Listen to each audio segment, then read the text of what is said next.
So I've actually prepared a little handout before this whole session. So I'm just going to share that link with you guys. And let me share it in the topic discussion channel.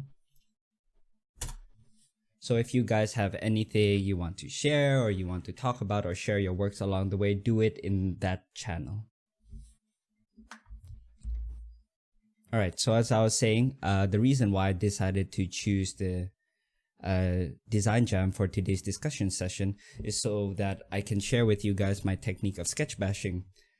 So as the name implies, it's quite similar to photo bashing, but the difference is that the photo itself won't necessarily be the end and final result. And it's just using photos at the initial rough stage to actually come up with ideas and come up with unexpected and unique designs. So I'll also be sharing my Photoshop as well to give you guys a better idea of what I'm talking about. All right, so to give you guys a better idea of what I mean by sketch bashing, I'm sure some of you guys have seen this piece floating around on Discord as I've been updating you guys with some work in progress shots of it. And I actually started off the design with these reference images. But as you can see in the final shot, you can't see the traces of the photo, but I think you can see the influences such as shape language, color schemes, and all of that in the final product.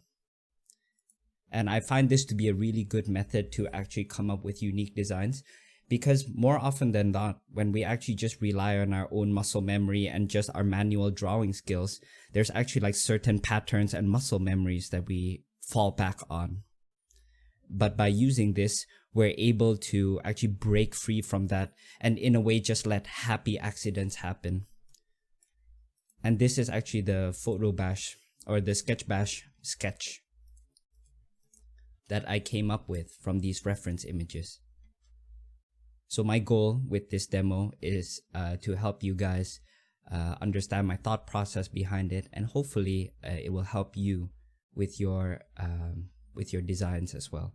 So we're actually go on. I would say it's just shapes in general from the reference images and just trying to make the most out of it, because I tend to find that when people use references, they either choose references that are a little bit too generic, or sometimes even if they have a good reference, they don't make the most out of it. But I firmly believe that even a seemingly bland reference, you can get a lot out of it. And it just requires like the right way of approaching it and even seeing it. And you can see some of those points in the handout that I linked. And I'll go over it as the demo goes on. But so the objective for today's design jam is that we're going to gather around 3 to 5 reference images, and we get to design any subject matter from that. So if you're more comfortable doing characters, you can do that. If you're more comfortable doing architecture like I am, you can come up with a design for that as well. But I think the fun part is actually just seeing how we can come up with unique designs from seemingly like random images. Like for example, this design, all that I had in mind was actually a shell house, but through my browsing of Pinterest, I decided to bring in some reference images that seem unrelated, such as this furniture, for example, and even this, I don't know, piano, organ? Piano, I think it's a piano. And I think we can start off this design jam by having you guys look for your own reference images and gathering around 3 to 5. But the thing is, when it comes to gathering your references, I want you guys to try and go beyond the box. So if you look at the handout under the header reference gathering, there's actually a couple of, you can say, what do you call it? Different genres or different usage of reference images. So for example, the first one is a literal reference image. So if you're designing an architecture, then most likely you're just going, let's just say medieval architecture. Then you're going to look for medieval architecture as reference. But if you do that, of course, you're just going to be stuck with a generic design. So there's other ways we can go beyond that. And second one, shape and language or silhouette reference. So this could be a reference that just has a cool silhouette, and it might not necessarily be valuable in terms of the details, but it's just that, oh, if I actually turn this architecture into the shape of this organ, for example, it'll be really interesting. So that's what I would consider to be a shape, language, and silhouette reference. So essentially just cool shapes. And then mood and emotive references. So as we covered in the last discussion session, I think it's important to actually communicate some sort of emotion when it comes to your image as well. You know, the words like scary, for example, formidable. And for those of you guys that are taking part in the mystery box challenge, I think you guys know very well that you have to be able to communicate these seemingly abstract emotions into a tangible and concrete design. So, you know, that can be anything really. So maybe it is, it can be something that's unrelated to what you're doing, but it just has the right feel, you know. And sometimes just having that reference image on the side can help you inform your design decisions. Then you also have material and detail references. So opposite to the silhouette references, maybe you actually don't like the silhouette, but for me, like, oh, I thought that the stained glass window here was very cool. So I decided to take this reference image. And then your color reference, that's pretty obvious. And the last one is what I would like to call X factor reference. So it's something that's seemingly random, but you just find really cool for whatever reason. It could be for any of those reasons above, but you just find it really cool. So for example, I could be designing the shell house, but I have maybe like a, what do you call? Like something that's so unrelated, like a diesel punk kind of factory, because I find the silhouettes and shapes really cool and I want to try and make it work somehow. Or maybe it's something sci-fi or modern even. But it's just something that's so unexpected that if you manage to implement it properly, that will give you that extra, I think that extra little bit of boost to turn your design from a more generic one to something that's much more unique. And there's just 2 points which I discourage. And first is avoiding artist work, because we're actually going to be bashing these in immediately and directly. So I think it's best to avoid that. And of course, I want you guys to come up with your own designs as well. And the second point is, just aim to look beyond the literal reference. So once again, if you're designing a character, maybe go something really different. Maybe look at architecture for clothing reference, you know, like go crazy. And you'll actually be really surprised at how you'll be able to make it work in the end.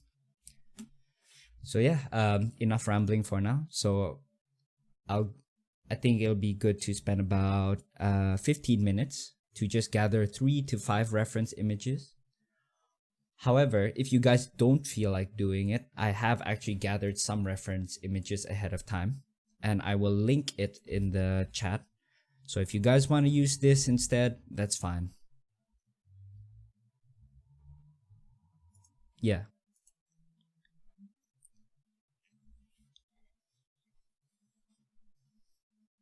Hmm?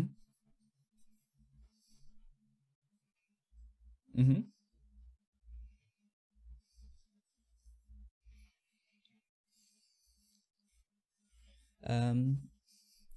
Yeah.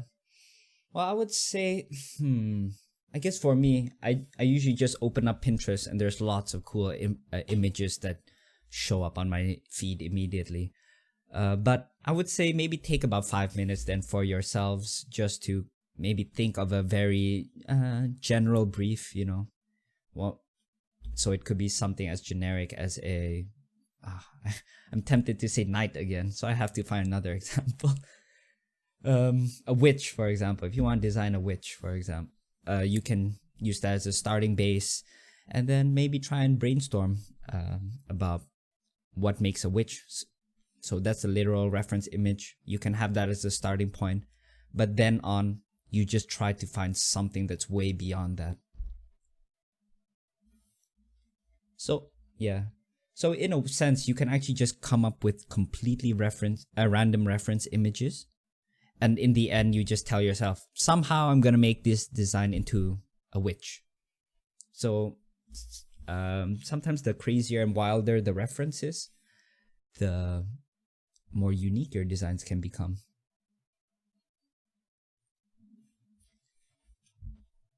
Yeah, no worries. But yeah, does anyone else have any questions? Or maybe thoughts? I'm just gonna link the reference image in the chat so you guys can download it and use it if you want to. But otherwise, find your own reference images and yeah, go crazy really.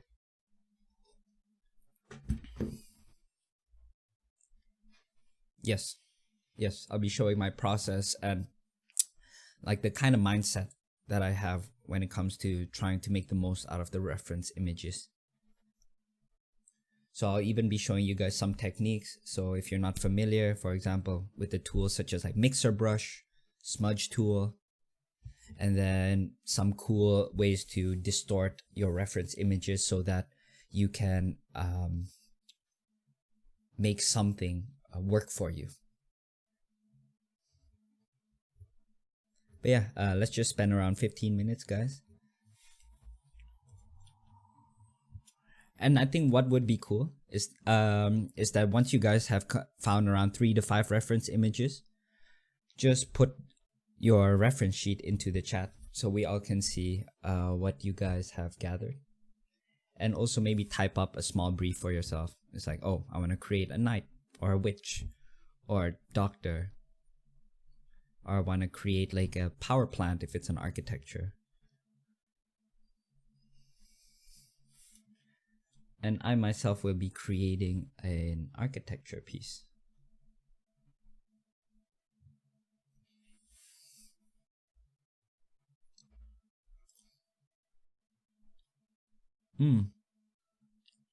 Alright, man. Sounds good.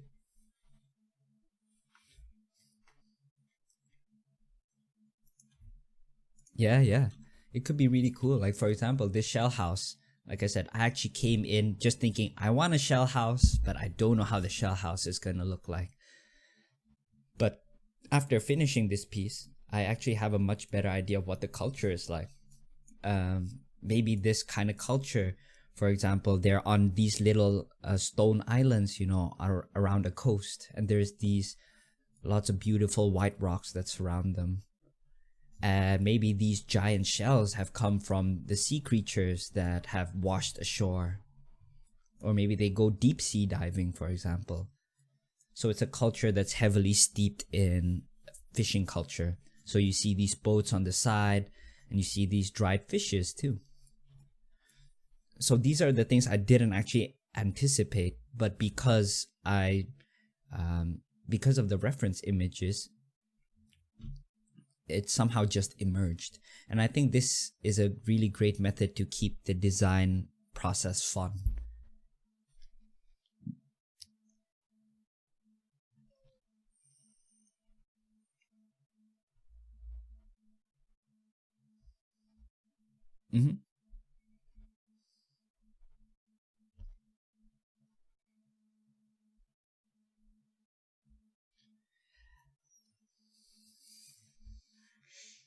I will say it makes it a lot easier, just because sometimes the bash images informs me of what my perspective should be, and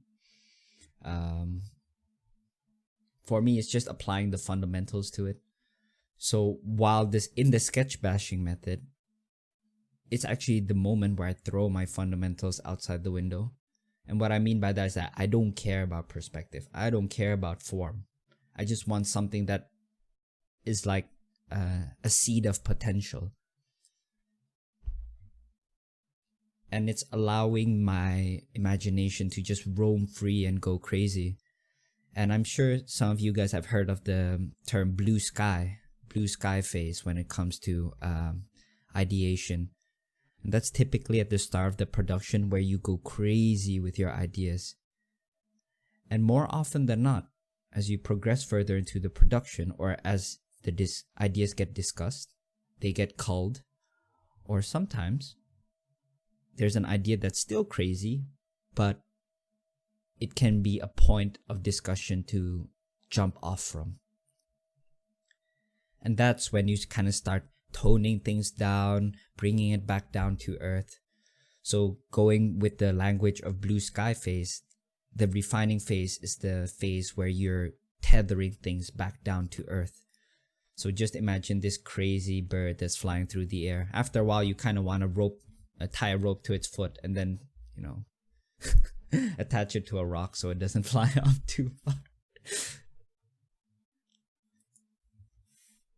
Yeah, now that I say it, it sounds terrible. But in my mind, like, that's how I imagine it. It's like, oh, that sounds like a good analogy. Or maybe a hot air balloon. Hot air balloon, so there's no animal cruelty in this server.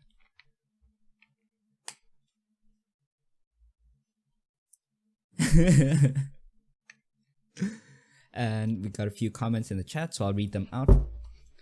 So if you guys have any questions and you don't feel like turning on your mic, feel free to just leave it in the chat and I'll get around to it. So Milk and Latte says, I wonder if you usually test and see the outcome of the line art of sketchbashing too, because the product of rough sketchbashing is usually so messy, right? Yes. However, I think it depends on your skill level as well. Like for me, I can take something that's a lot more abstract and rough and actually apply the fundamentals to tame it. Because you can think of the rough photo bashing stage as this ball of potential, a mass of chaos that's constantly in flux, and everyone will interpret it differently. And the more skillful that you are in terms of your fundamentals and maybe your knowledge of design language to translate what you see based on your visual library, then I think it becomes a whole lot easier. And Hiro says, I'm worried about messing up the fundamentals, especially when it comes to perspective. I see.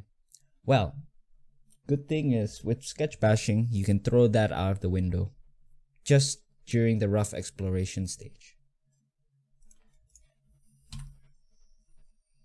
And let me just pull it up. Not pull it up, but I can show you how I managed to come up with some of my designs for my hippo temple actually. So give me a moment, guys.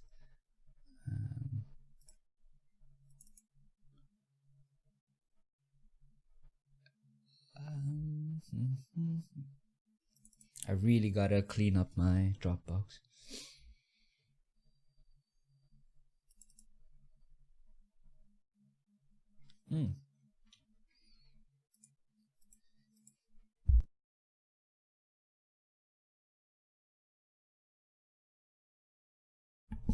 Alright, so some of you guys might remember seeing this from my Instagram.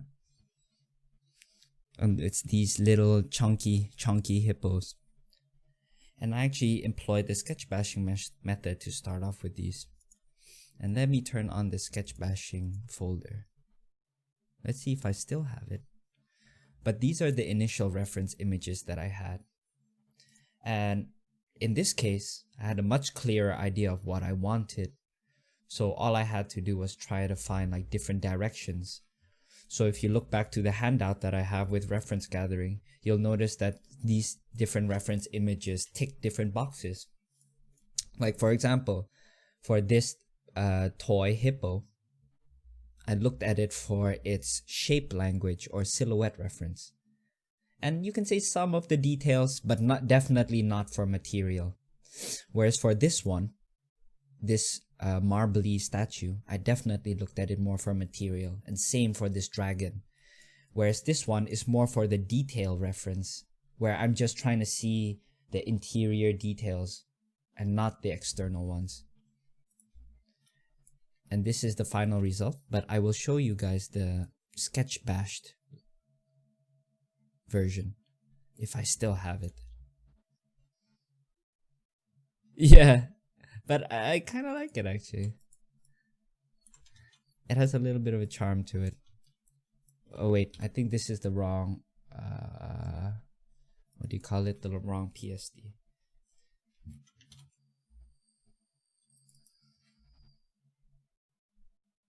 But yeah, 6 more minutes, guys, to find the references.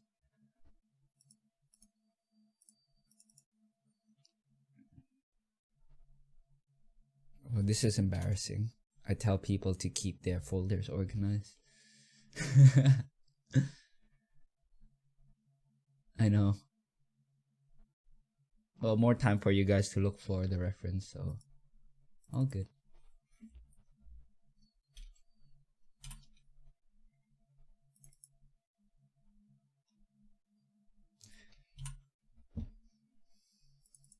But yeah, in a sense, you can say is you don't really need to overthink this process. Sometimes just finding a reference image that looks cool will be good enough.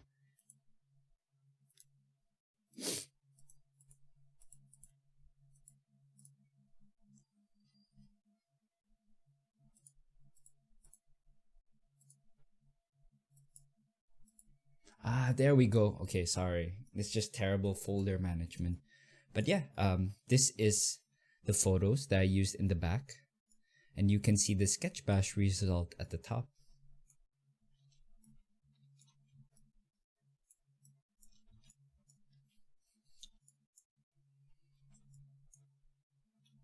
So I actually started off by extracting a silhouette of this little chunky hippo.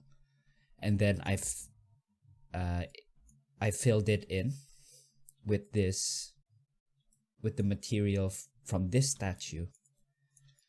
So I actually completely filled it in. And then later on, I applied this shadows manually. And you can see where I copied and pasted the eyes from this statue onto my own.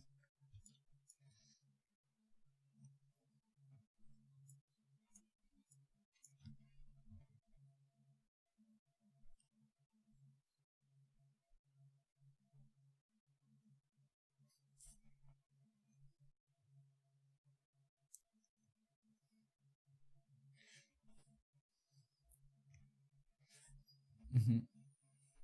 Yes.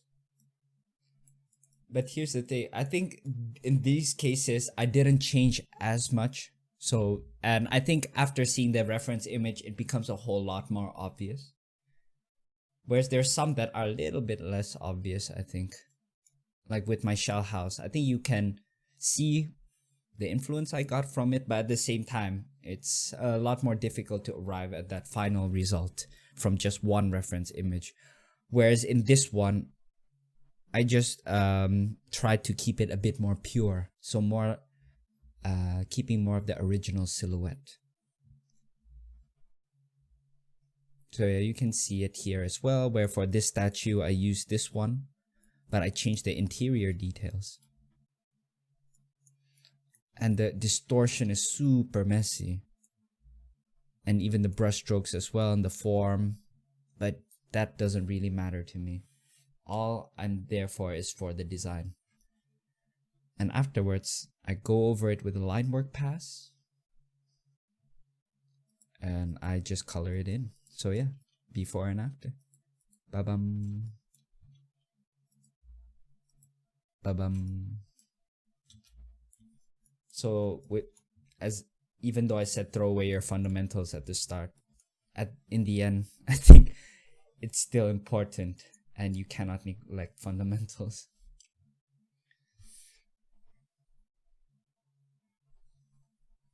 Yeah, exactly. Yep-a-bum. Oh, cool. Those are really nice references, Hero. Ooh, yes, very nice. I can see a lot of potential. And just to share with you guys a little bit of my secret reference or keywords that I really like to look at. I actually really like to look at furniture a lot, like furnitures from different cultures, because they have some very interesting design languages. And sometimes that piece of furniture, if you add a roof to it, some doors, it actually already looks like an architecture. And yes, Jordan, a maximum amount of reference, I would say keep it to 5. Because one of the goals with this is to try to make the most out of the reference that you already have.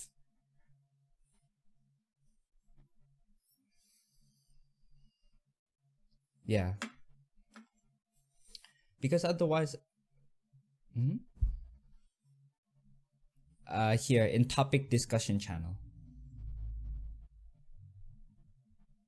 And just write a quick brief, or just like what you're gonna do. So Heroes is abandoned cathedral.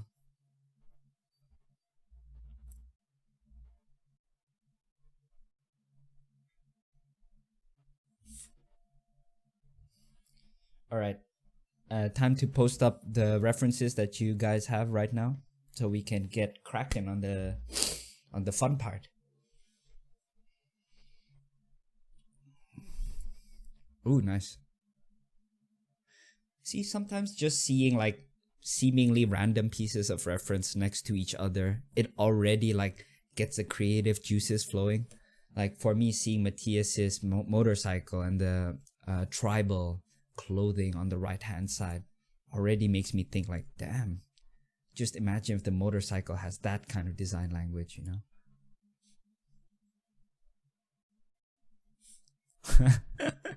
Really interesting choice of reference, Sesame.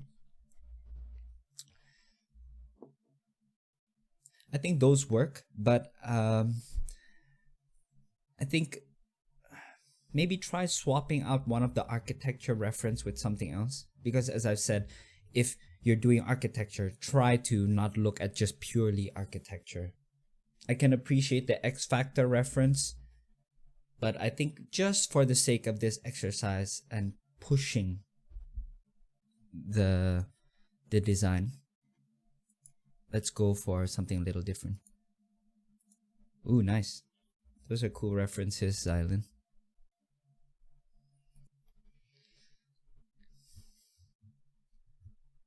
Yes, that's definitely the case.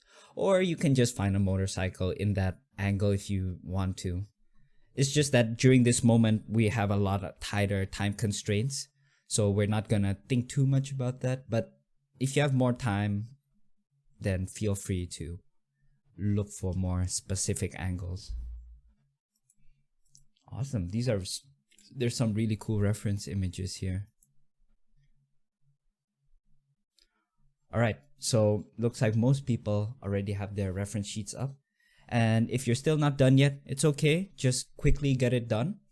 But I will be starting with my own design right now. And I will just be going through some of the thought processes that I have when I'm looking at my references. So if you guys have any questions along the way, please just let me know. And I think I do want this session just to feel a little bit more like a drink and draw session, you know, like where we're all just gathered at a pub together or at a cafe and just having a good time together. So don't be afraid to just chime up, joke around, and just keep it fun.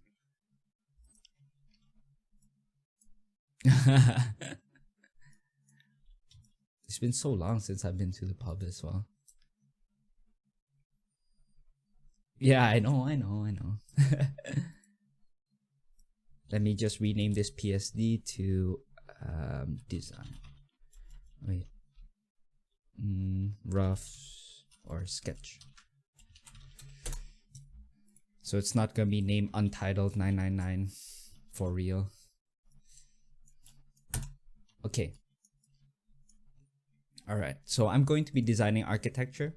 And for me, that's about it. I'm just keeping it as architecture, so it's really random.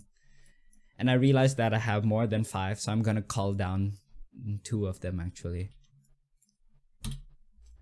Just because if you guys wanted a little bit more variety to choose from, you could have done that as well. So I actually really like this Viking helmet here. Ah, so sexy.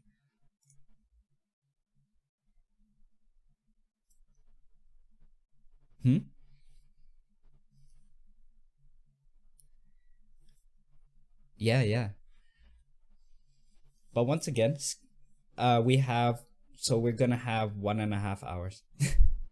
So, yes. I will actually, rough line art. So with that said, take it at your own pace, but it'll be interesting to see how we do with a time limit, because I really do believe that with limits, it actually can sometimes bring out some of your better designs, because limitations, I firmly believe, breeds creativity. So yes, enough dilly-dallying. So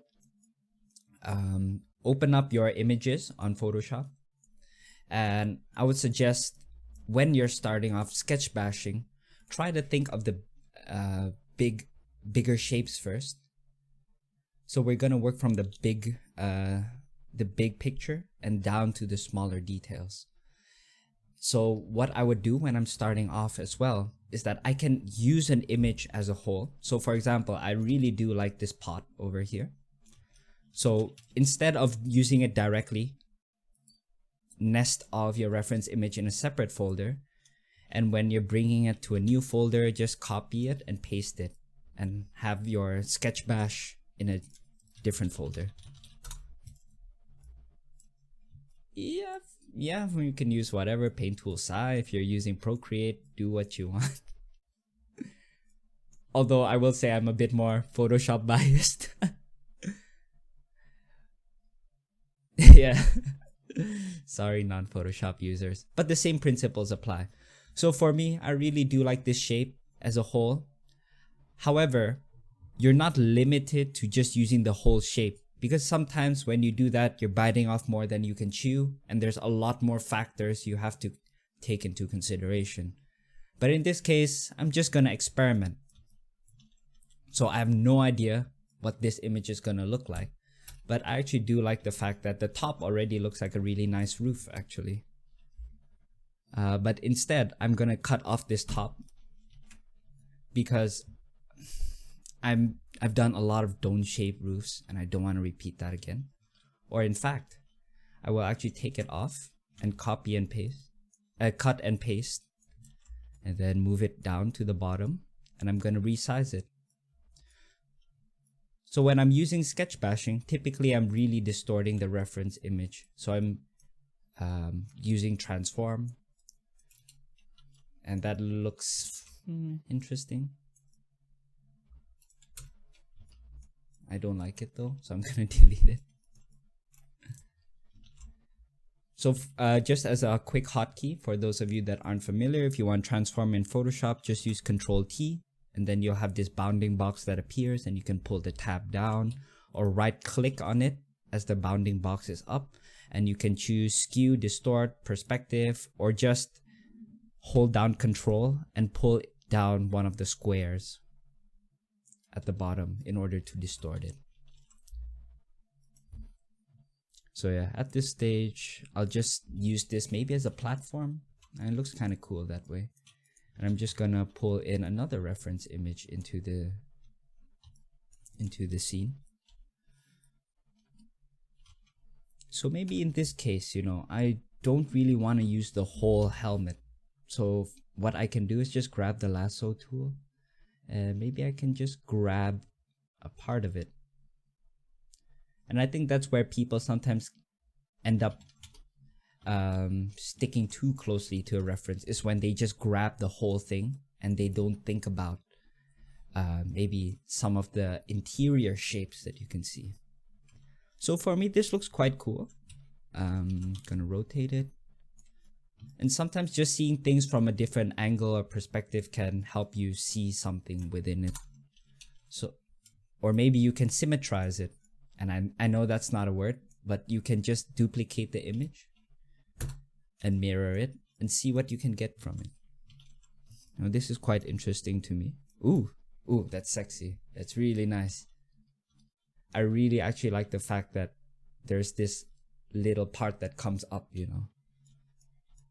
Ooh, that's nice. Alright, no comments in the comment section, so all good. But yeah, if you guys want me to explain some of my thought process a bit more, or if there's something that you're finding interesting or maybe struggling with in your own process, do share it with the chat, maybe they can find something of benefit from that too.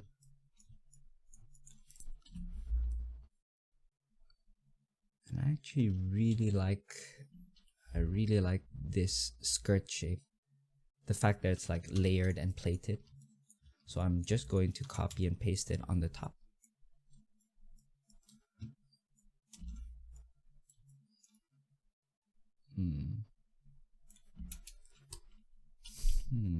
Maybe I'll split it apart and then pull this to the other side.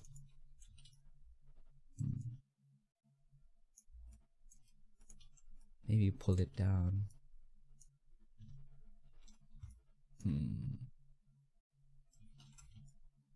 Or maybe flip it upside down. That's kind of interesting. Maybe pull. And sometimes it can also really help just to shift things around in terms of the layer arrangement, because I interpret this design differently from when I actually have this below and this one above. So you can do the same. Maybe you'll find something interesting. And if you do find that it's a little bit difficult to see a bit of consistency in your design language, feel free to just copy and paste existing elements and like pulling it here, for example. So how I did this is that I actually do a lasso selection, and this is a trick called copy and merge, copy merge. So instead of you doing your normal Control C, which will only select the information on the current layer that you're on, you can do Control Shift C, and that will copy everything that's on this, that's been selected by this lasso, regardless of the layer. And then you can paste it in the exact same spot using Control Shift V. So just adding a shift to your paste. And there we go. It's a lot faster. And I actually really like that. And reflecting or duplicating patterns is actually one way to really get a consistent design language. So I'm actually really liking this so far. It's looking very interesting. And don't be afraid to paint as well, guys. Just because this is sketch bashing, it doesn't mean that you should only do the bashing part but neglect the sketching part. So I'm actually going to show you guys a new trick for if you're not familiar with it, which is the mixer brush tool. And let me just read out the comment by Hero first. And Hero says, I like some of the shapes that I see, but man, the colors and values feel so wrong. If that's the case, Hero, just view things in black and white mode. So you can do that by, for me, I do Control Y, which is proof setup. But what you can, yeah, not everyone. Yeah. So what you can do is go to the top bar of Photoshop. You click View. And then you go to Proof Setup. And then you go to Custom. And actually, let me share my my whole screen.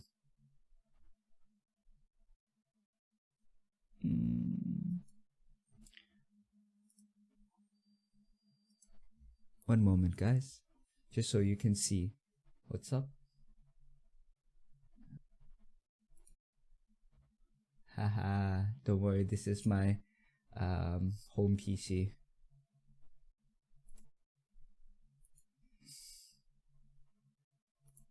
Yeah, exactly, dude. Oh man. Come on, Discord. Give me a moment, guys. Discord is being silly.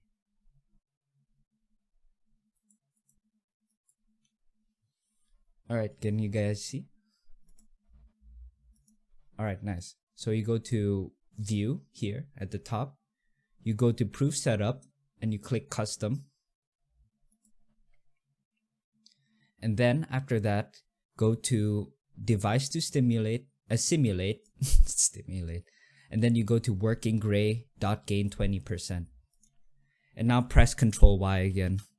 That will allow you to check values instantly. So if you're really hating what you're seeing, hero, you can do this. I sometimes do that, but this color scheme actually is working really well for me right now. So I'm sticking to that.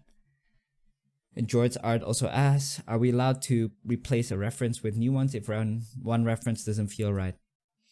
You can. There's no rule against it. But maybe for the sake of this exercise, try to work with what you have. But I'm not gonna bar you from changing it. It's just that, yeah, I think it's better to set some limits for ourselves. So, okay, I'm going to be continuing.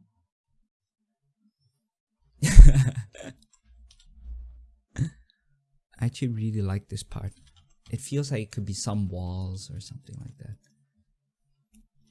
And I'm gonna be showing the mixer brush later, guys, so I haven't forgotten about that. Oh, come on. Sorry, guys. Photoshop is freezing. Thank you, Photoshop.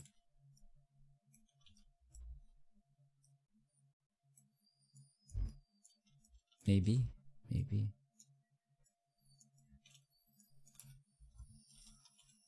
I really like that. Maybe it is like a temple. Ooh, I think I'm seeing something interesting. But what I'm gonna do here is that I'm going to now, in a way, put on my artist hat. So while all this time I might have just been thinking about cool shapes and things like that, now I'm gonna apply a bit of fundamentals and I'm gonna try and think about contrast. And in this case, I'm gonna think about contrast of sizes.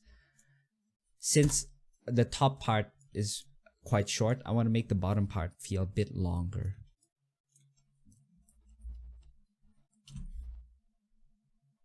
Just so that there's an variety in shape sizes. What?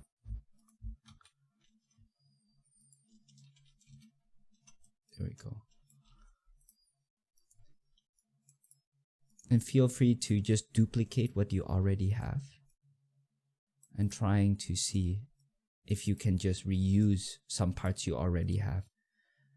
You don't always have to select from your reference images all the time, because you could actually just select out of the bashed images that you already have. And if you feel like there's a little bit too much going on with your layers, just try and merge everything down. I think that'll make things a bit easier. So I'm seeing something really interesting here. And ooh, I think this could be really nice. Where I'm just gonna grab this whole chandelier and I'm gonna put it underneath.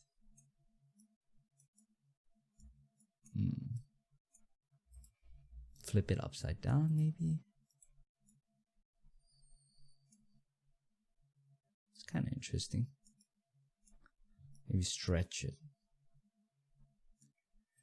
And if it helps, maybe take a zoom out, guys, or squint at your image just so you can see like the bigger picture without getting too distracted by the shapes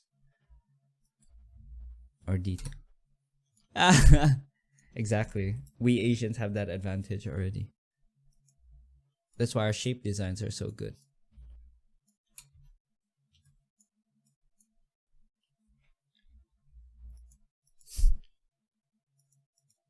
No. Why? I see. Nah, I'm good, man. Squinting is easier. This is kind of interesting.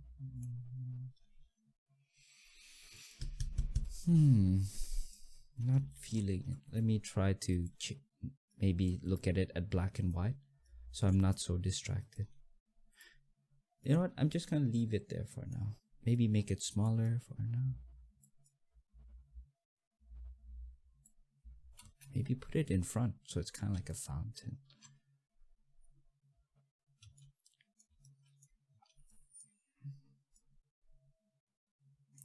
Alright, 20.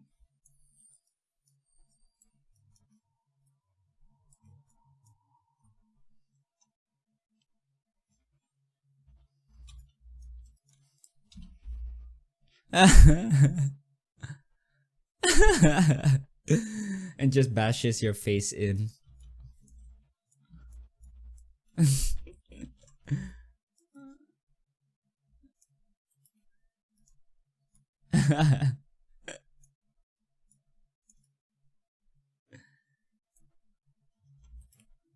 Alright, I'm gonna try flipping this now.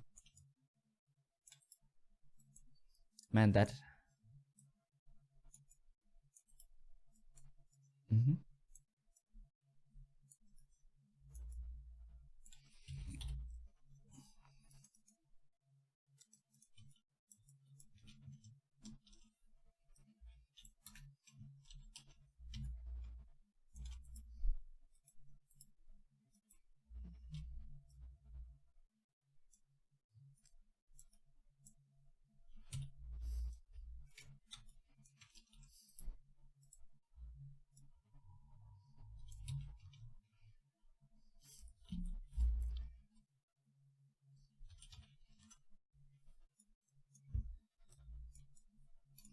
Yeah, once again, don't be afraid to just paint. I'm actually going to do that after this because I'm feeling a bit stuck now because I feel like I'm a bit too precious with my reference now.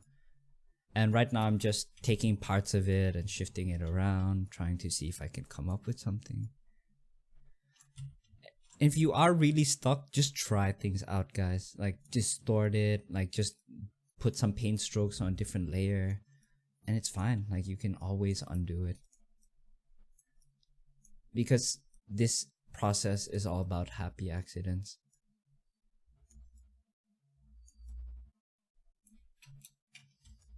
So yeah, even at this stage, I'm feeling a bit stuck. So I'm trying to just distort, move things around.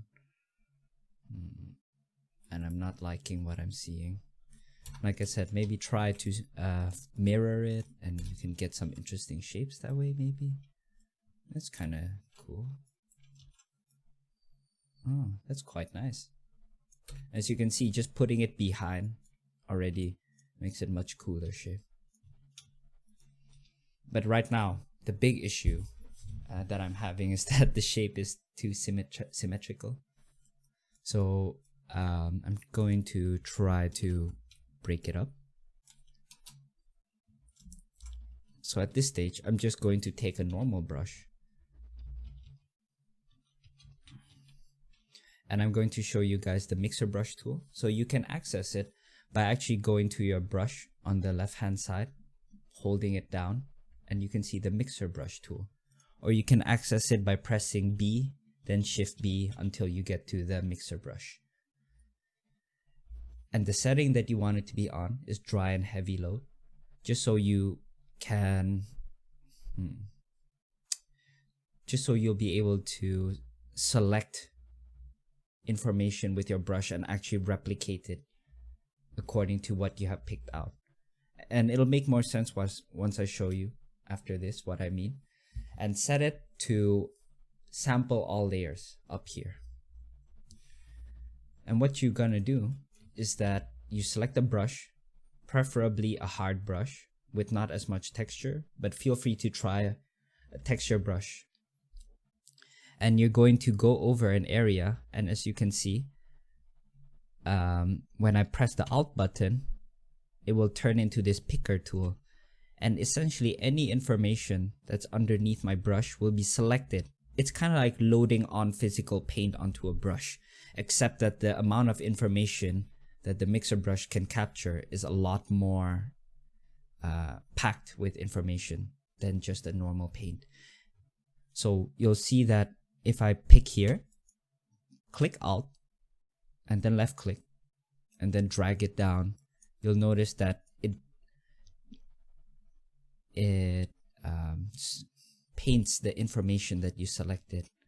And I'm going to try a different area, and as you can see, you can sometimes get really interesting happy accidents that way. And it'll be a way for you to replicate details very quickly. So maybe here I actually want this pattern to be replicated, so I can just do it here. That's interesting. Or you can select a darker part here, because right here I want to create a door that's of darker value. So at this point, I'm just seeing like the details, detail density and value more than anything else at this stage. And it doesn't have to be perfect, just so long it looks kind of interesting. So that's a really cool trick to try out if you have never used it before.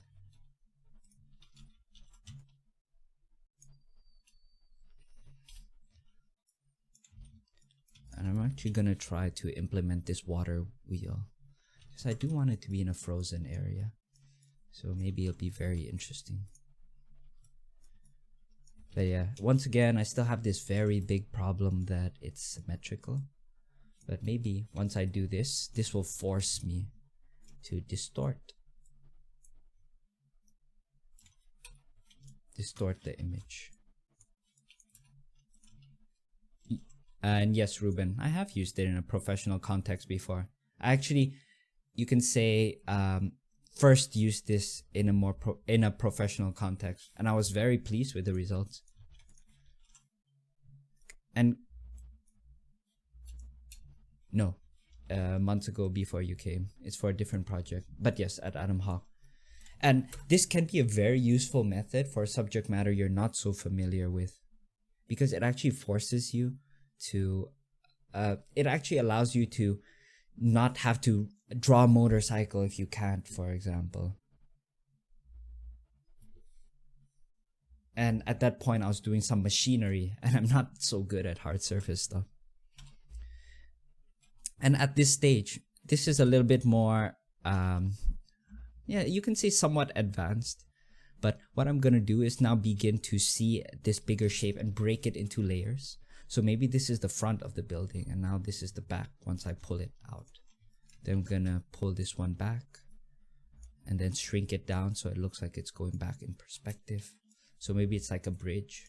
Ooh, that's pretty cool. So duplicating stuff is a great way to achieve consistency in design.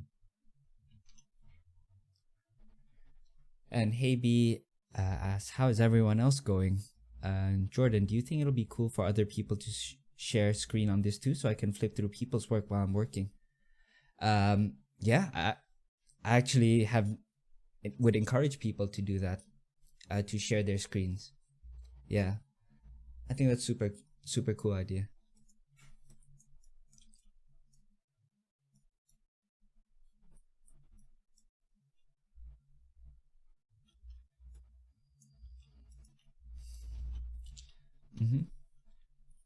So at this stage, I'm gonna now use the mixer brush to kind of fill in some of the details. I mean, it's cool. It's somewhat cool, but I will admit I think there's still quite a bit for me to do. So maybe I will still do that, but I'm going to copy and paste so that I still have this detail. Or maybe move it up like this. I think that's a bit cooler. Yeah. Yeah, how's everyone getting along so far? Okay, fair enough. Alright, all good, dude.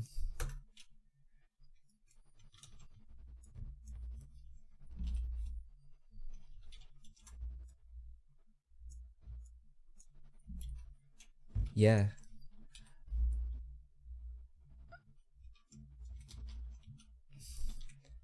I think I actually got inspired by seeing how like a anime background artist showed his process for creating like complex architecture. And it was interesting how he started off with an orthographic view and then just kind of like separated it and then moved it into different depths.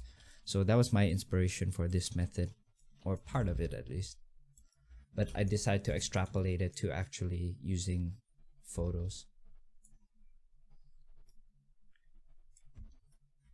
But yeah, I am actually struggling quite a bit now in the sense that I feel like I'm still relying a little bit too much on shapes that I'm familiar with. So I'm trying to break that up a little bit. So I'm moving things around. I see.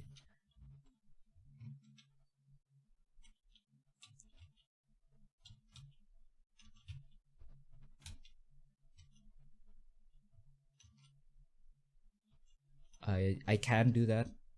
I haven't really done that before, but it's how you choose to progress from here is completely up to your process. If you actually want to kind of just bash on higher fidelity photos to make it a finished product, you can do that. But I would say I'd give it around 30 minutes with each sketch and try not to spend too much longer on it because it's really about the ideas. So, with that said, we have 10 more minutes left, guys. So, let's. Yes. Not on refining as well. That would be crazy.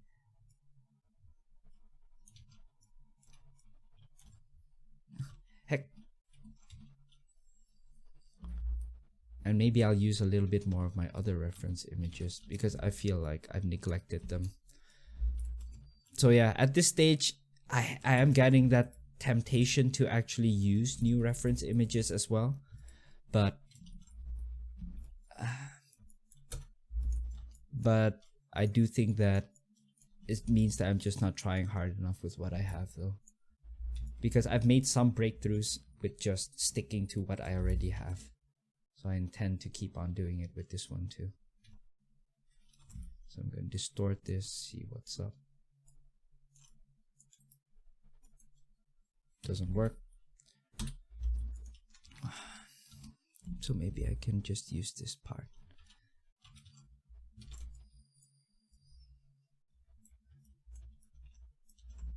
I feel like I have actually neglected some of my other references a little bit more. So I'm gonna go back and try to see if that could break this stalemate.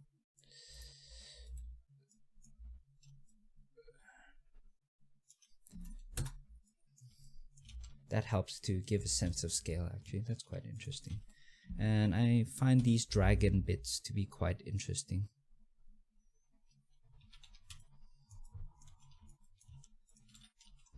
So I'm going to try to put it in.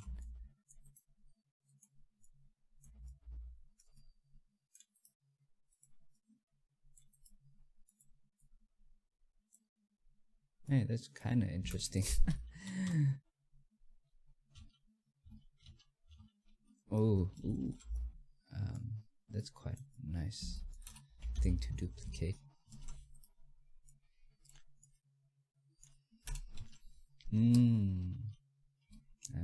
That's quite nice.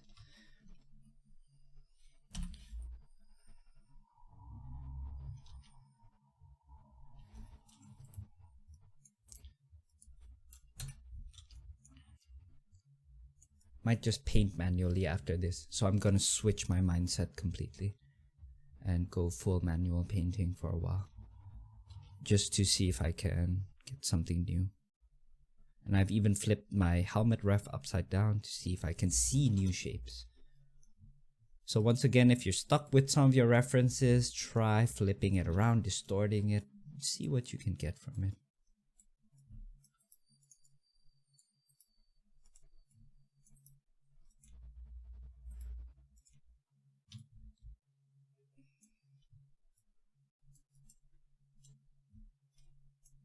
Yeah, go ahead.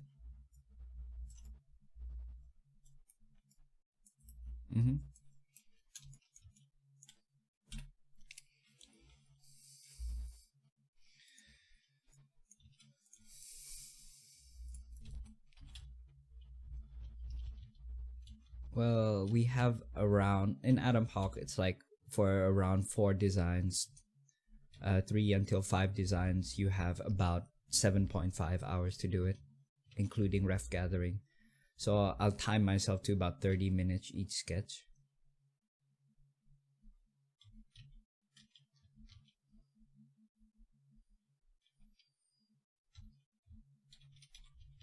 Yeah. Yeah, it depends on the client. And it's not always the case with Atom Hawk as well, that we work with those kinds of deadlines too.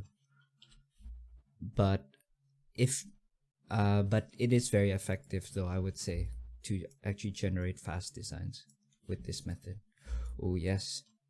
Ooh, this is really nice. Oh man. And I shouldn't have merged it too early. Oh well.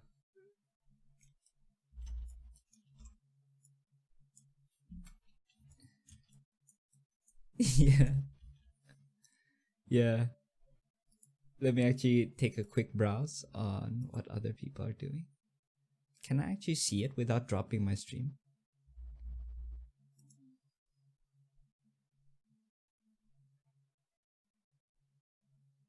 Oh, it's join stream. Oh, cool. Alright, so is my stream still on, by the way? Okay. Ooh, nice, Matthias. That's really interesting, man. That's really cool.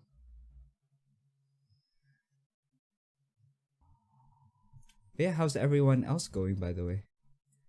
With their piece?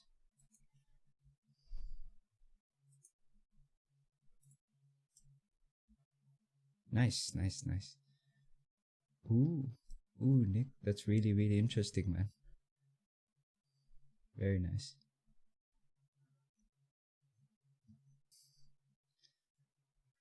Mm-hmm. Awesome.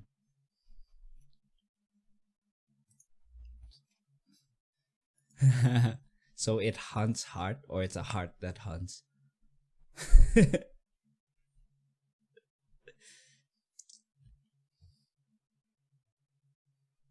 Mm-hmm.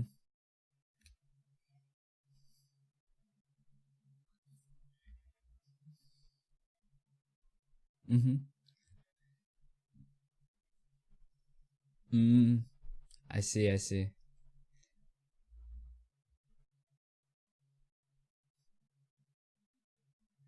We shall see. But of course, we are, what do you call it? We are pushing ourselves to stick to what we've established. But if we are working on a client brief, there's actually some ways that we can actually change references or things like that, or even change some of the initial keywords. So don't fret. After all, if we only time it to 30 minutes, it's just 30 minutes that we've spent. Oh, and nice, Winnie. That's looking really cool. Really nice. Awesome. So we have 1 more minute, guys. So just if you're not done yet, it's fine. You don't have to go into the refining stage. Give yourself a bit more time. But my recommendation is still not to overdo it, just because this is meant to be a quick process. And after this, we're going to moving on to the refinement stage. So just post up what you have as well, and maybe share some of the thoughts that you've had, the struggles that you've had in the chat. And I'll also be moving on to my refinement stage after this too. Yeah. All right, let me just switch back to my window too.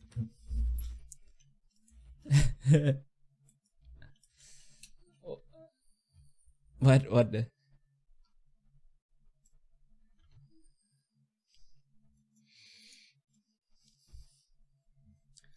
Oh yeah. Oh, if you guys have been working in black and white, try turning off your black and white. You might get some really interesting results. And mine actually looks pretty cool as well, actually.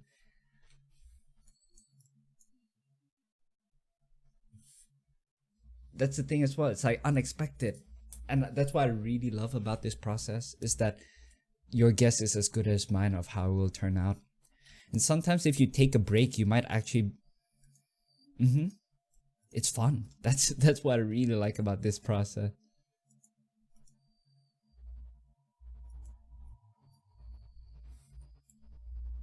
Yes.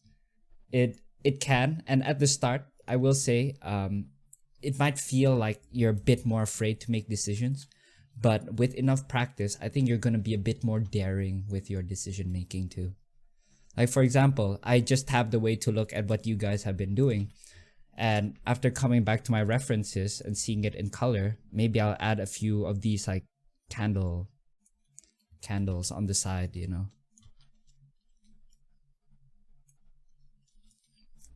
So looking at the chandelier reference again, that would be quite cool. Or maybe inside. Or it's like at the gate. Ooh, I can't wait to see. Give me a moment.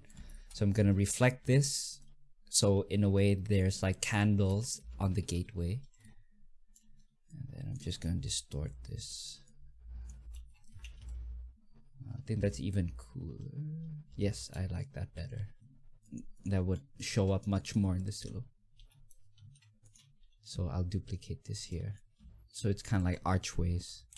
And I'm just gonna erase this. And I'll fix the perspective later. Alright, cool. So this is the sketch that I've come up with, guys. So I'll also paste it in the chat. So, and be sure to, oh, never mind. I think we already have seen our reference images. Oh man, Xiaolin, that's super cool, dude. Nice. That is really cool. Oh, and Hero, I really love your piece as well, man. There's some really cool results that have come up from this. I'm really liking these. Awesome. Yeah, that gun shape is really nice, man. Like, it actually looks like a crystal gun to me. Yeah, it's awesome. And even that helmet with the fur combination. I would say maybe just refine the silhouette a little bit more so that the top part is a little bit more interesting. Maybe try copying and pasting. Oh, am I actually sharing my screen? My whole screen? Okay, so you guys can see the Discord chat. Okay. Alright, cool. But yeah, maybe George, for your piece, maybe try replicating some of the details on the gun, from the gun to the character itself, because otherwise it feels like if you take away the gun, there's no hints of it outside from the helmet. So try to replicate it to have a more consistent design language. Awesome, Kurokia. That's really cool. It's like a smoking hat of sorts.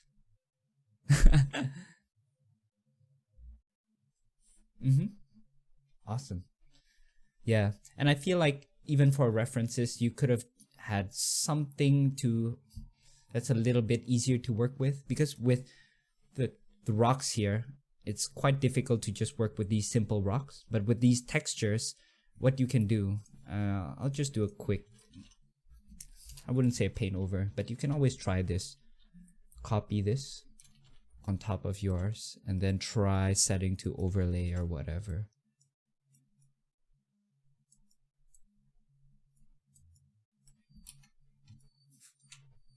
So maybe that is like the rock skin that the character has. So yeah, maybe something like that.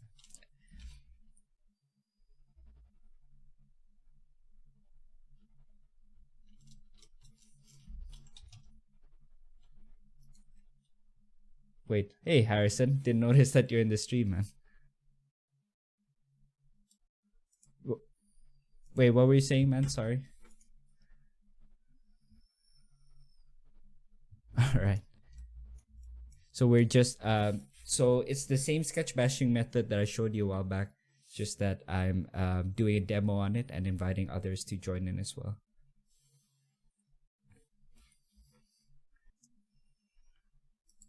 Ah, okay. Alright. Okay, so now that we have the sketch bashing part done, let's move on to refining it. So this is where we're going to apply our fundamentals. Alright, so alright, as I was saying, I'm planning to just go back into my sketch and apply the fundamentals. So what I'm gonna do is just merge all of my layers together, duplicate your folder, merge it down so it's all one piece. And at this stage, before you start, this is another opportunity to adjust your shapes, because what you have might be cool, but we can push it even more. So here's a few tips on how to do it. First of all, you can just transform, maybe warp warp the shapes and see what you can get from it.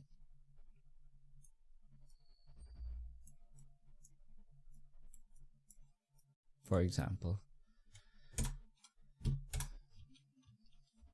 And maybe what you can do, here's another cool trick. Go to edit and then go to puppet warp, and then you can set points that will set as anchor, and you can kind of like stretch the other parts.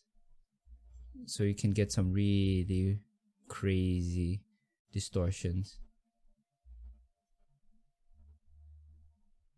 Yeah, it's like dancing now. So that's one way you can do it. I feel like it works even better for organic shapes, but don't let that discourage you from trying it on architecture as well. So it's just tiny adjustments in this case.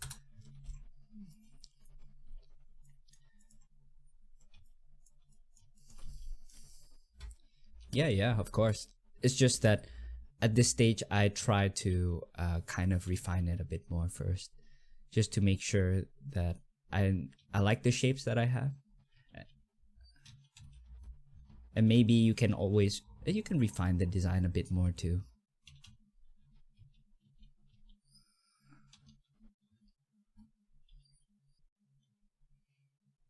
You can. It's up to you. I would say that's where it is your choice. You can do that too. That's perfectly fine. So it just depends on your method. But I think why I like to share the method of sketchbashing is so that it's a little bit friendlier to approach for a 2D artist. Because most people or at least stylized artists, that people that enjoy doing things by hand a bit more. Because photo bashing seems a bit intimidating for a lot of people that are not familiar with it. And it can be challenging to get a finished result from a photo, but there are ways for sure to actually use it for a design tool without making it the final result in itself.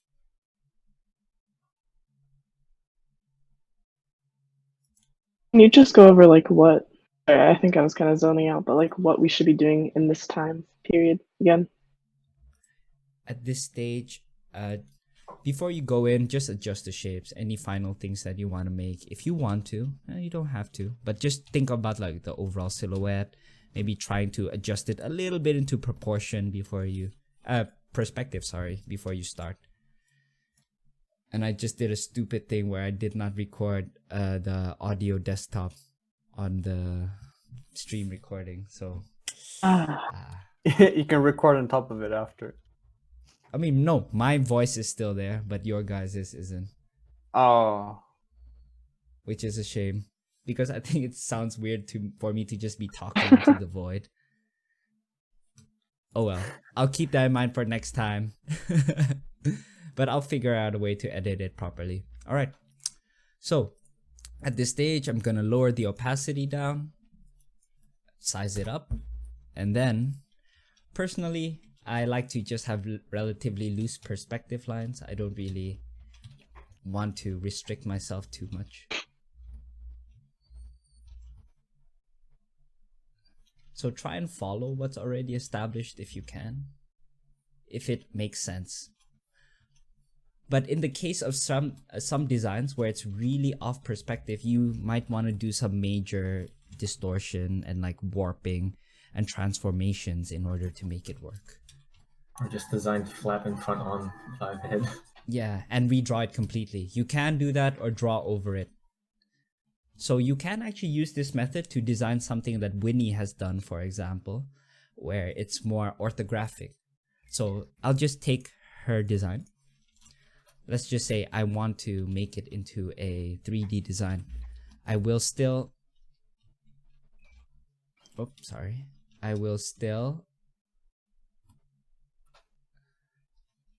use this. Oh, my bad. Use this. But then, similar to what I did before, I try and separate it into different layers. So maybe for this one, I'd make it like this. And trying to add dimension to it, I just duplicate it onto the side. And then I distort this. And then remove this part, then move this part. So yeah, this definitely calls for a little bit more, I suppose, fiddling around. And also a good knowledge of form, perspective, and whatnot. So at this stage, you can even just paint in extra bits. So I'm using the mixer brush. So yeah, that's one way you can approach it.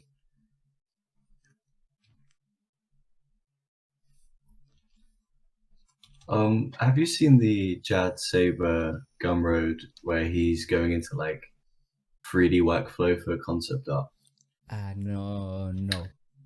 It's basically what he does is that like he goes onto Blender and he gets like a front-facing image, almost orthographic image, and he projects it onto a cube, like the UVs. Oh, And then he I see. models out from he'll model the bevels out from the image, like projected, if that makes sense. So he makes the Yes. 3D image from a front-facing picture.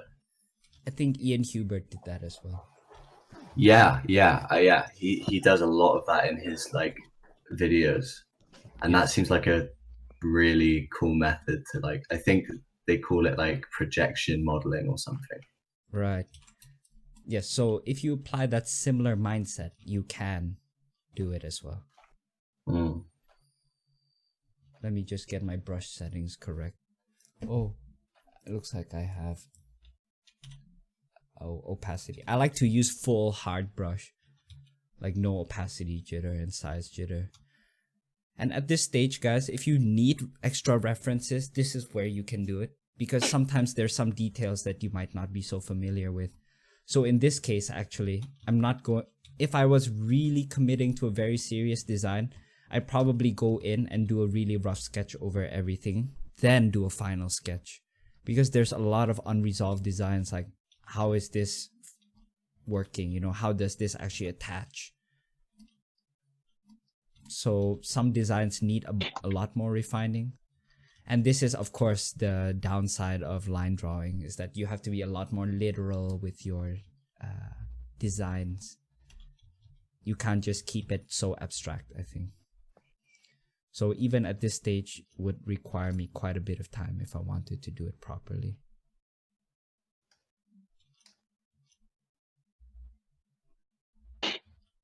So yeah, this is the tricky part, translating the abstract into something concrete. So at this stage, yeah, I think I'd actually go even more rough right now. And this is where your fundamentals will come in. So putting things into perspective, depicting the right form, learning how to draw through and whatnot. So yeah, it's definitely giving me a bit of a headache right now too. Since this isn't what I would call to be a simple design either. But hey, I like the shape, so it's worth finishing. Although I might keep the line work a lot more abstract in this case, that I don't have to fully define everything. So somewhat loose like this, but at the same time feels a bit concrete. So I'm just going to do one part and then like duplicate it, because I'm lazy like that. Or you can say smart.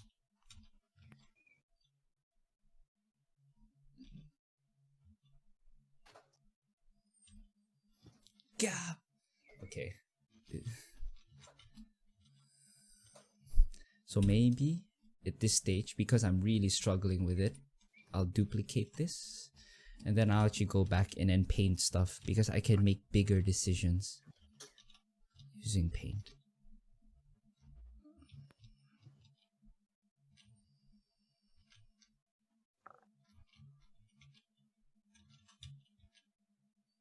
So this is a very flexible design process, guys. Feel free to do whatever works for you.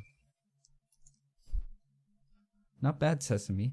I think that there's something really interesting about the usage of the food cover on top of the towers.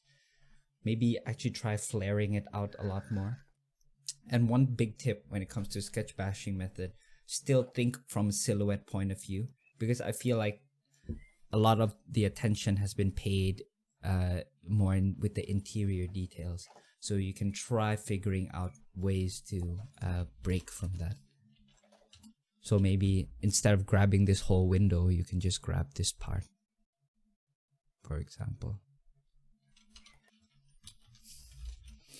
And then pulling it up like this, and then duplicating it like this, and then like that, for example. And the silhouette already becomes more interesting.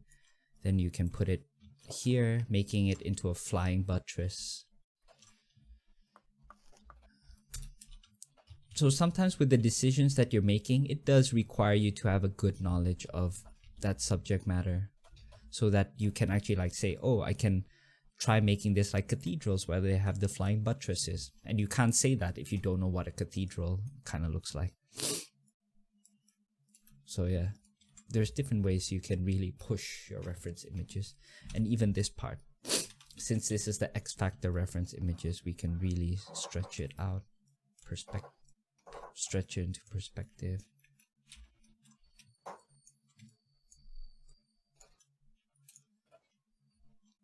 Or maybe make it much more bold here.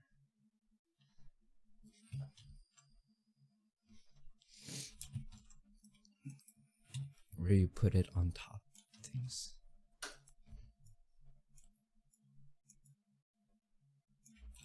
So yeah, if we look at it black and white, it looks quite interesting.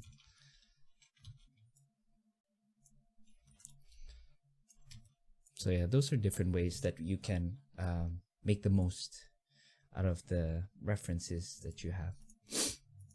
And especially if you think from a more silhouette point of view.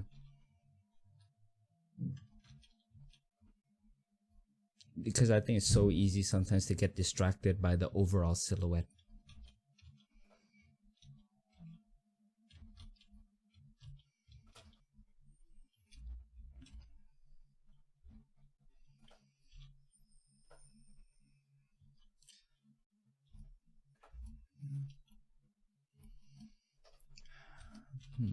So maybe this part.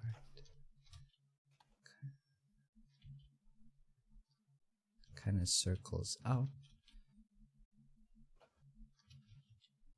So this is actually circular.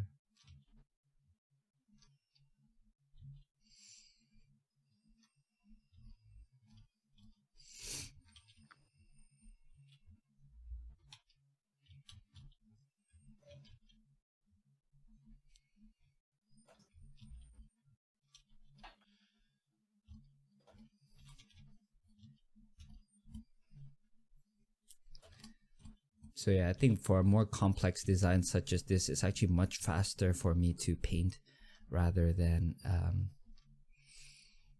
sketch. So maybe I'll go for a mixer brush here because I want to quickly replicate that feeling of detail density and for value change as well. So this is where I'm kind of putting on my fundamentals hat and thinking about how to apply it to make the image work better. So I'm thinking of values here, different materials, but now maybe it's a bit too much. So I actually think that's not necessarily working. It's drawing too much attention to the bottom part. I like it better when it's just at the top. So maybe with that said, I can, yeah. Maybe make this part black so that the lighter patterns here kind of stand out more. But not gonna overdo it too. So maybe there's like a facade.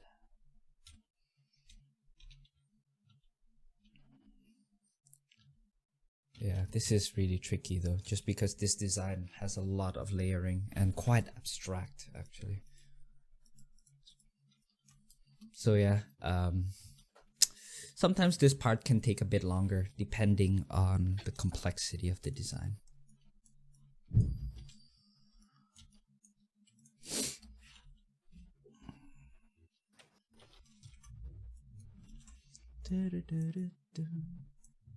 Maybe here.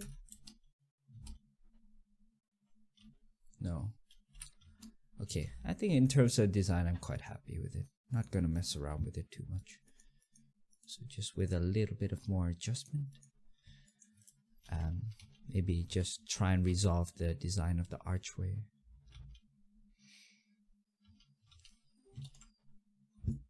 Alright, let's see how everyone else is doing as well.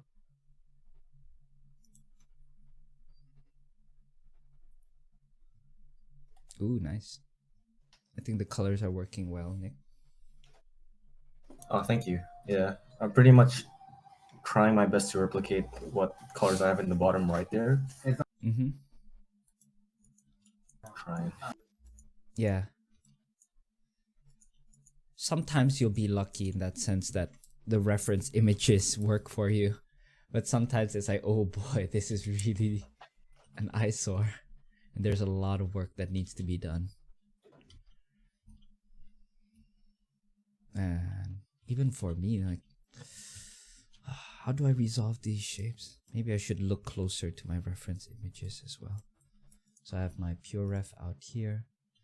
So I think that's one mistake that I made, is that, sure, I might have come up with an interesting design, but another thing is how do I now translate it into something concrete?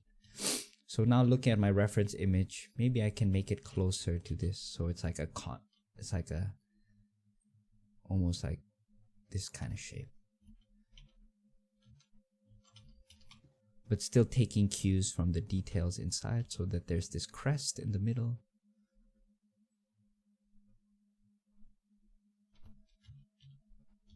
So yeah, like I said guys, if you feel like you need to grab extra reference images, please do so. Yeah, I think this is where you need a little bit more concrete reference. So I'm gonna kind of make it like peel back a bit like this. So I'm taking cues for from the reference image, which I was not able to think about before. So another testament to the power of reference images.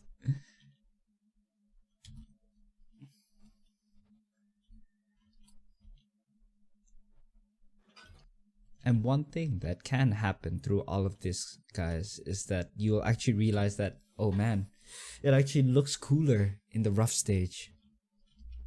And I'm sure all of us have felt that before, even when we're not doing sketch bashing.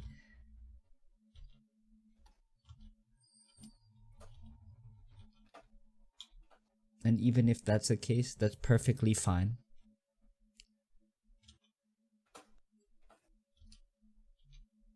I've just learned to accept that, you know, it's not meant to be like, it doesn't have to capture all of that energy in the rough stage. In fact, I think it's quite impossible. But if you can at the very least come up with a design that's beyond what your normal muscle memory allows you to do, that's a victory to me with when you're using this method.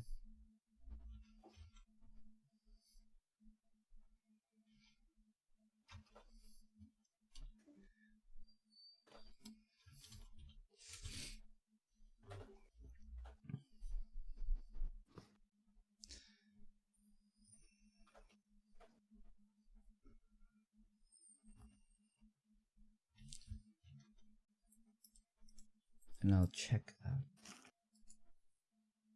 What did I say? Which part do you want me to repeat, Whitney?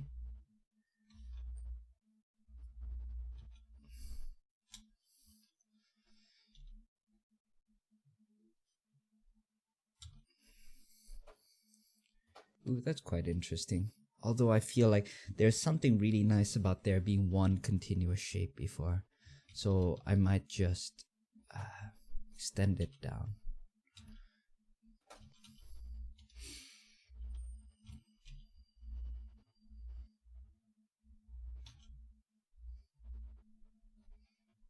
So yeah, trying to even analyze what you think worked so well with your rough sketch can be a really good way to approach it. If you feel like your new sketch isn't quite working out so well. And I like the fact that it kind of flares out here. And then shrinks back down. Maybe have it slope out again. And as always, doing a flip where needed. Just to see only the flipped image. Only flipped after you mentioned it. Completely forgot. Dude, I forget to. I don't typically flip too much, I'll be honest. But yeah, I usually regret it. Usually regret. Much not time? flipping. Sorry, how much time do we have left? 22 minutes. Gotcha.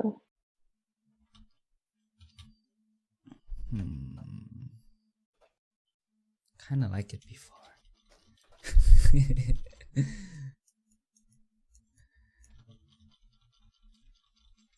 Wait, maybe not. Oh, damn it. Now I can't decide. Okay, I'll leave it.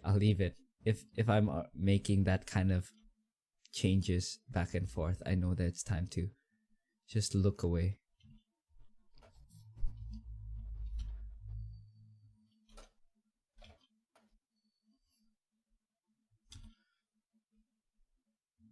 Everyone getting along all right? I think so. Nice. No. No. Who said no? That was me. Oh, okay. On a new Is it- method, I'm also struggling because I'm using a different like refining process. Because normally I'd use line work, but as you mentioned, like I think with line, there's some severe limitations into like trying to refine this Mhm. faster, I guess. I don't know. Yeah. Each has its own downsides, I think, and upsides.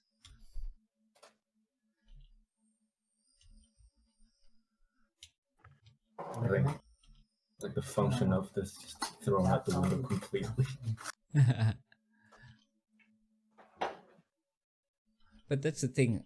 You can throw it out at the start, but in the end, that's when you can kind of like bring it back in. So maybe like some parts that you are doing actually looks like, hey, this reminds me of this, or you can just, even if it doesn't remind you, it's like, okay, how can I now make this design more functional or believable from this abstract mess? So you can kind of like switch between mindsets. One is like just seeing cool shapes, and then the other is like, okay, I now have to actually make something really cool. I mean functional, not just cool.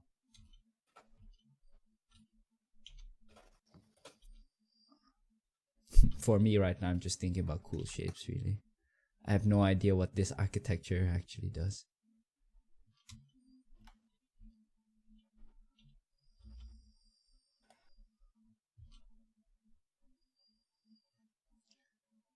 Maybe next time I can also stream some music as well. Like some Discord have like the bot where you can request the music. Yeah, I'm playing music right now. I'm playing. Yeah. What am I playing right now? I'm playing Infect the Mushroom, You're So Fucked. That- Is that your mood right now? It's kind of my mood.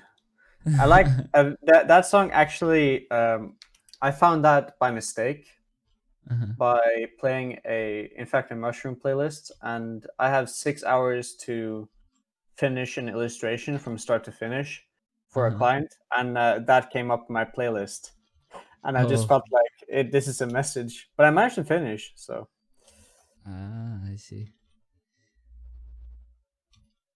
So maybe it worked out better than you thought. yeah.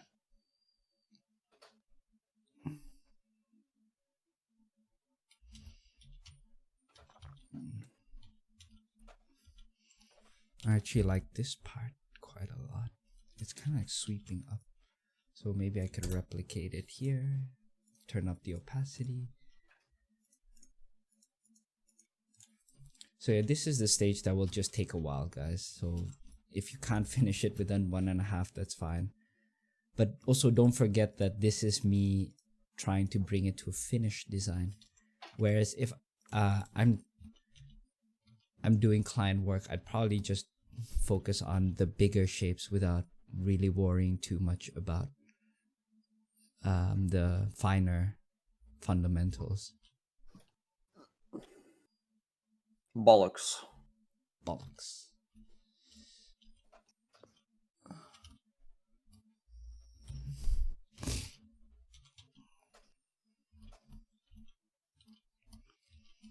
So yeah, I think having said that, I do think I can make the shapes bigger. Tricky. Holy crap, how do I resolve this design? That is really nice shape, but okay, let me try that out.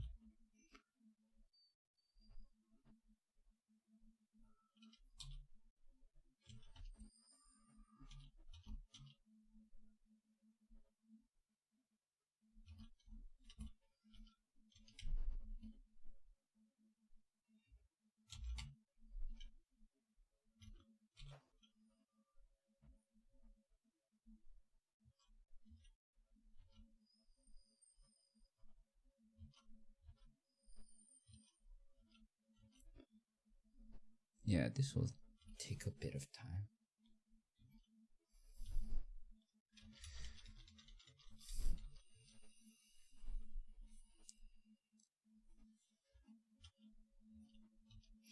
Maybe it should just be a whole lot more simple and that I'm overthinking it. So this could be according to the helmet reference that I have on the side. Just something a whole lot more solid. Yeah, that actually could work. Because otherwise, if everything is so delicate, then it feels a bit whack. Not bad. But now...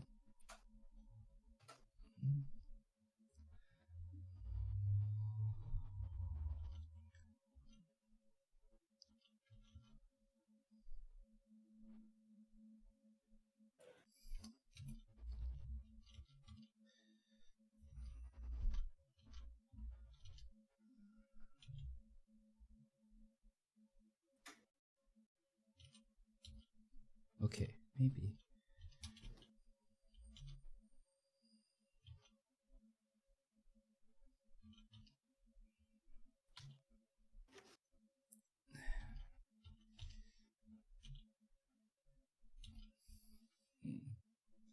Or I could move on to a different area too. Or flip it around. See what I can get.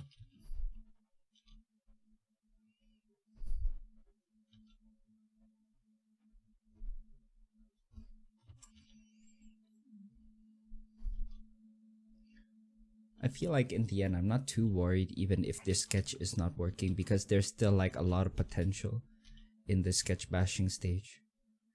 It's just I'm considering this more to be like failed interpretations rather than a failed design.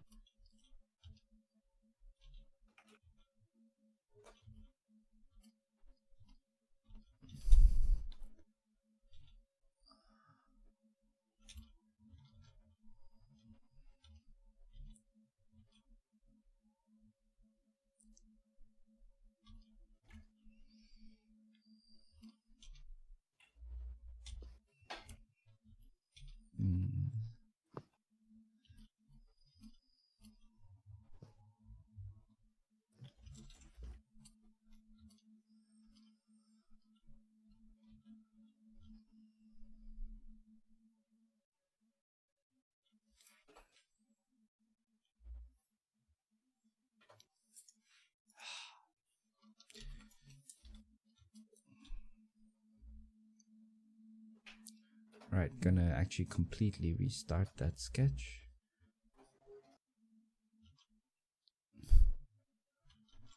It failed the vibe check. Yeah, exactly.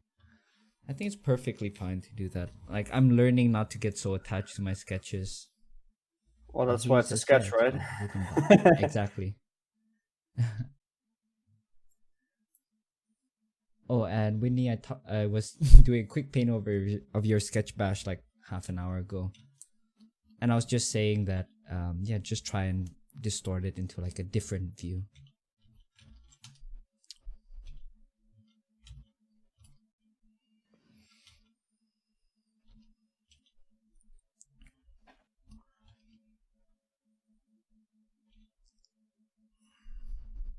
But I feel like at this stage, I don't mind seeing people, don't mind having people see me fail, because I really want people to realize that it is a very normal part of the process, especially when it comes to design.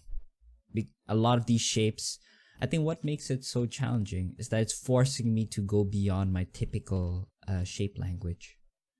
So it's hard for me to kind of like turn off my brain and just do what I normally do, because, well, the purpose of this method is to actually go beyond what you normally do. Fail a lot and win sometimes. Yeah, exactly. But what's most important is that moment when you actually do win. You're king. Kang. King.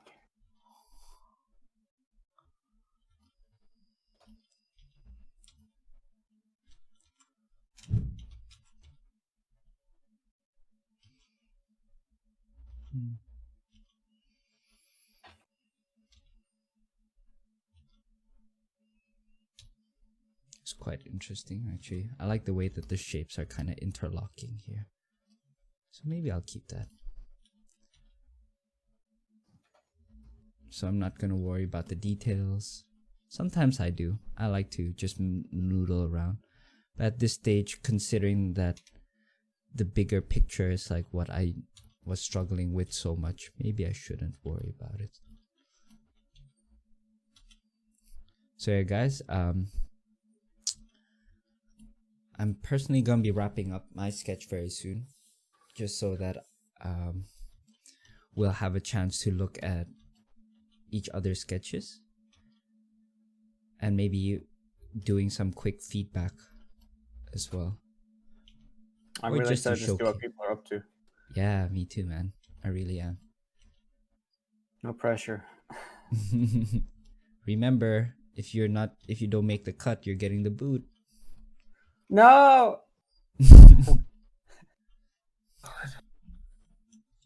I'm kidding. No, nothing about getting the boot. This is not some sort of elitist group. Yeah. It's like every week we have this test to see who can stay. Testing, like, all right, who else is gonna leave have to leave the server? Man, what? There's probably servers that are like that out there. I Imagine. don't know, man. I kind of doubt it, but I'll be very interested to see it. Like, I wonder what kind of artists are actually there. Probably not that good. Oh. Oh yeah, I see that Action's working on his personal piece. Looking good, man. Big TD. Thank you. Very nice, Nick. I really like your Heart Hunter, man. I don't know, man. Makes me want to vibe check myself. Yeah, but I would say it has a lot of potential. Could use refining, but I would say like that top part, the top part looks really cool.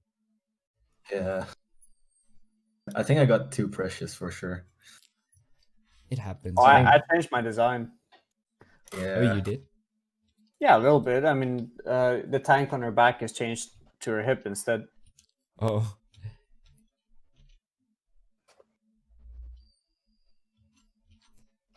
It's as you said, right? Don't get attached. So Yeah, exactly. if you feel like it doesn't work, it's okay to change, right? So Yes, exactly. And I'm actually quite happy with the way that I designed these side columns or whatever you want to call it. And I feel like I captured what the painting underneath it is. Whereas before it was a little bit boring with straight edges, whereas this one flows nicely into each other and has a lot more form to it. So yeah, I'm happy with this. I'm excited to finish it. But But yeah, guys, we're gonna be wrapping up soon. So if you guys could just post up what you have so far, it'll be really cool to see what each other has come up with, and we can quickly look through them together. Aye, sir. Just give me 2 seconds. Mm-hmm.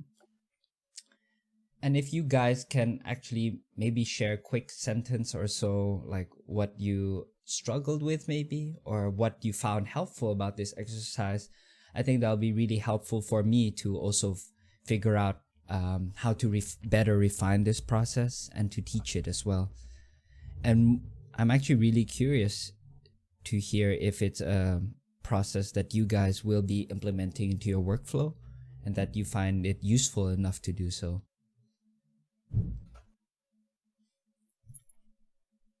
And Hero says, I've been in a daily figure drawing challenge server. You get kicked if you don't post a figure for that day. Ooh, that sounds rough.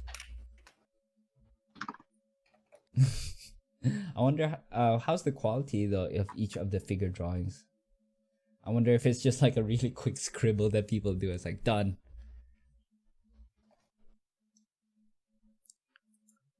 Ooh, very nice, Kirokia. I really like that. That smoking rock hat, I think is really cool. Yeah, I think you refined it really nicely. Yeah, thank you. And Hiro says, it does count, I guess, even if it's one. But the goal was just to post daily on there. I'm not too sure about the efficacy of that kind of server then. If it's just like post whatever, as long as you post one a day. Very nice, Hero. That's really cool, man. Oh man, that's sick. You should definitely finish it up. I really like the decorative elements and the repeated motif of the birds. It's very nicely done.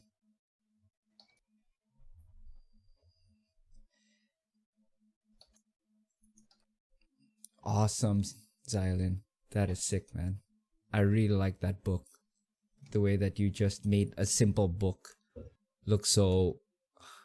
I wouldn't say it's somewhat futuristic, but at the same time, it feels like it's technology beyond this world kind of thing. It's like an alien technology, so that's really cool. And even the way that you did the head as well. Feels futuristic, but at the same time mystical. And still recognizable. So yeah, really well done, man. Awesome. And Xylin says, I've never really used photo bashing. I don't really like it in general. And I was surprised how chaotic this experience was though. I think that the biggest thing that felt great was being able to quickly scrap anything that you've done, skew it around and get something else quickly. Yes, for sure. And let's have a look at Matthias's. That's really cool, man. And I like that you actually did change the pose and drew it onto something different rather than drawing directly off of the sketch. So Matthias wrote down, my little cute steampunk goth biker girl. Cool technique. Can come up with weird quirky designs if you really embrace it. The problem though is that you can really get stuck in the photo bash stage and not get many sketches done. It is a very clever idea to get a design language down and a feel for where you want to go. Awesome, man. Thanks for sharing.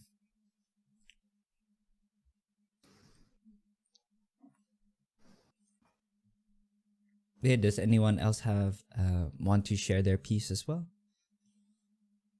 Otherwise, if you don't want to show it now but want to do so later, you can just put up your sketch once it's done. Awesome, Nick. Like I said, I really like this, man. And Nick says, I think I could have spent more time refining and solving certain spots.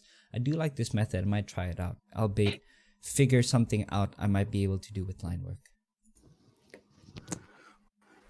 Yeah, I think if I can somehow incorporate my line work a lot better into this, because that's what I've never done this method before, so it's absolutely chaotic. Yes, it is. And I think in a sense it's like trying to find what do you call it?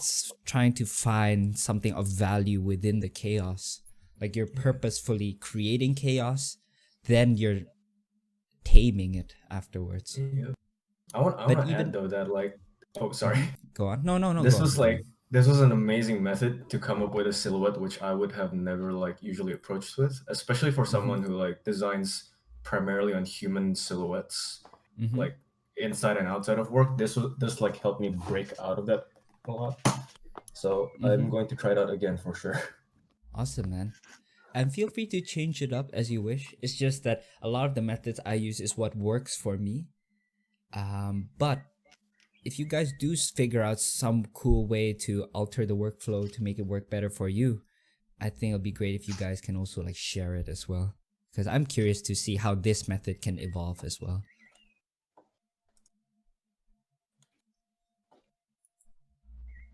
And Sesame also posted up hers. Awesome. Nice. I think that's working better. And totally trying to implement Jordan's idea. Well, feel free to experiment as always. But in the end, I think my main feedback for you, Sesame, would be try to think of the bigger silhouette. Because I think before you were trying to think more about the internal details, which is fine. But as I said before, try and work from the bigger picture and work slowly inwards. Because if the silhouette is not working out, then it's gonna be a hard sell. An iconic design is one that reads almost within the first few seconds, really. It should be recognizable what it is and conjure up certain emotions and communicate its function and purpose. And I think this is looking cool, Whitney. I would say it's definitely a bit difficult to figure out the forms, how it attaches, and if you were to pass this to a 3D modeler, how they would translate it. But in terms of the actual shapes themselves, I think that you've got some really interesting ones going on here. And my suggestion for this kind of piece is that to apply a layer of functionality too. So at this stage, you can think about like, for example, I really like these platforms. This to me shows like a place where people can walk. So maybe think about where the stairs can be, you know, just add some stairs here. And then all of a sudden it feels like, oh, it's an explorable space, you know. It's more than just fancy looking towers. And that's it. And yeah, even with the door, try and add a more recognizable door shape and some doorknobs even. Try and think about scale as well at this stage. So you want to ground that down. Ground the design down. And Jordan says, I like that this method, as it gives you random shapes and design, helps you see things that you wouldn't have seen before. But for me, I struggle to bring clarity to the piece. So it's understandable and polishing to make it more clean. Awesome, man. I think with the caveat to this method is realize that it does rely on your visual library and fundamentals to kind of tame the chaos. So even if you're creating chaos, if you are unable to tame it, it means that you're still lacking in the visual library and fundamentals department. So I will say that this technique is still more for intermediate, for a more intermediate skill level. But with that said, don't let this scare you away if you are if you are still not very sound in your fundamentals yet, or as diverse in your visual library. Because design and the ability to see potential within chaos or within seemingly mundane reference images and trying to squeeze the most out of it is a skill that you can learn. And you can only do that by actually practicing that design muscle. So keep trying it, and I think one day it will click. And this is just one method of actually approaching a design, because I certainly use a lot of different methods where I just do things manually, the good old-fashioned way, or just paint or 3D. But one thing that I really like about this is that it surprises me as well. And actually do believe that in order to actually come up with a design that can surprise others and is unexpected to others, you must first be able to do that to yourself first. So yeah, in terms of this though, I do think that there's some really cool designs here. Like I do like the robe shape as well, and even the helmet. But I think that the transition could just be a little bit smoother, Jordan. So maybe even with the armor, like you could actually apply it to other parts and maybe apply some of these design motifs to the rifle as well. So I'm using the mixer brush tool here. Like the material feels a little bit too different, so you can always make it like that and maybe make this into a crystal, because with all the organic shapes that you have, I feel, and the crystal here, I feel like it just lends itself more naturally. And yeah, I would say even the clothes should feel a little bit more worn. Yeah, and try and think about, I think this is an extra level of consideration. It's like the time period, the level of technology, and all that kind of stuff. So it does become a little bit more nuanced as you go. But yeah, I think trying to keep the design language, the materials consistent, and thinking about the level of technology is one way you can really keep the design more consistent, Jordan. So yeah, hopefully that helps out. But yeah, anyone else have anything else to share? Or are we all good? I think that's everyone actually. So Gucci. Yeah, all Gucci, man. All right, awesome. So that will wrap up today's design jam, guys. And I hope that you all enjoyed it, and at the very least just have another tool that you can put into your arsenal, into your design arsenal. And if you have any further questions with the method, do let me know. I'll be more than happy to help out. And it will be so cool to see you guys finish up your designs and also post it up, because I think there's a lot of designs here with a lot of potential. Some really cool ones. I'm probably going to continue working on mine. Awesome, dude. Looking forward to seeing it finish. And Hero says, thanks for showing us this process. That was a lot of fun to explore. And Winnie says, this is such a relaxing session. Finally, I can produce something after almost a week of not trying. And Hero also says, taming the chaos will definitely be challenging, but very cool process. I'll try to keep pushing it. Awesome. But yeah, if you guys are also looking enjoyed this session and would like more of these design jams where we all do something together, then let me know and I'll try to make more of these happen. Super fun. Awesome. I'm very happy to hear that. Thank you. Yeah, thanks for organizing this. Oh, no worries, guys. I thank you guys for joining in. It's always so... Yeah, it really makes me happy just to see that a lot of people are interested in it and participating in it as well. And even more so knowing that some of you guys got something out of it. So if that's the case, then I'll do my best to organize more of it. And maybe even have different guests to do the demo as well. Or we can just do something more fun next time where it's like without really having learning in mind, but just drawing together. Alright guys, so with that said, I'll be wrapping it up. So I'll be seeing you guys around on the Discord. And until next time guys, I'll see you on the next stream and around on the Discord. Thanks, Jordan. Thank you. Alright, take care everyone. Thank you. Thank you. Have a great rest of the weekend guys.